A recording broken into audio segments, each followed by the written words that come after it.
Olen Mika Piminäinen, liikuntapaikkamestari ja toimin hallinhoitajien tiiminvetäjänä täällä Kuopiossa Savilahden liikunta- ja tapahtumakeskus Luolassa.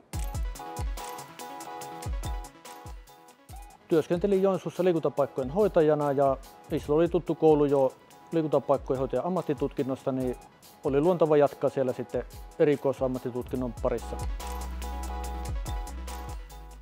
Kokonaisvaltainen käsitys on parempi, mitä tämä liikuntapaikkamestarin työ vaatii, ja tässä on hyvin päässyt arjessa nyt soveltamaan näitä käytännön oppeja koulusta. Ja yleisesti kaikki sidosryhmien kanssa toiminta, kiinteistöhoito, siivous, tavarantoimittajat ja yleisesti kaikki arjessa tapahtuvaa esimiestyö ja johtaminen.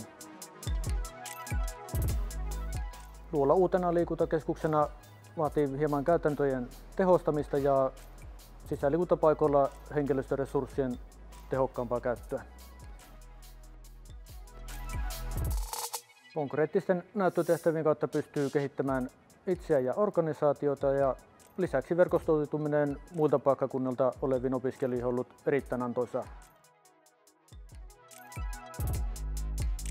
Yleisesti kaikille liikunta-alan työntekijöille lisäämään osaamista liikuntapaikka-alasta ja johtamisesta, mutta erityisesti kaikille liikuntapaikkojen hoitajille, joilla haluaa syventää omaa ammattitaitoa ja mahdollisesti toimia myös esimiestehtävissä.